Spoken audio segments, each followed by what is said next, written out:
I am the Tofu Golem. Please enjoy the video. You start by confirming prerequisites and taking the first actionable steps now. Check your feed type and permissions. Make sure you have merchant ID access and upload history visible.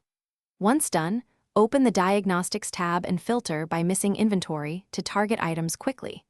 Export the failing rows so you can work offline. Make sure taxonomy and currency settings match your store. These small mismatches often cause immediate inventory gaps that block listings. Now you diagnose the middle of the problem with focused tests. Pull the feed file and compare timestamps against your backend inventory. If feed updates lag, items show as missing. Check the specific attribute errors in diagnostics and map them to your product database fields. Once mapped, correct formatting issues like escaped characters or date formats. These cause parsing failures. Make sure your inventory attribute follows the required values in stock, out of stock, or pre-order, so Google can accept updates. Finish by applying fixes, validating, and establishing monitoring.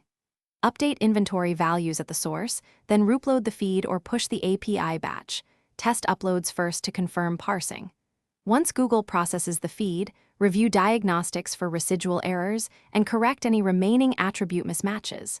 If listings still show missing inventory, clear cached content or force a full fetch.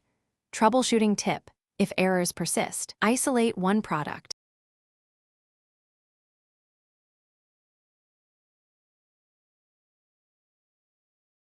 Thanks for watching.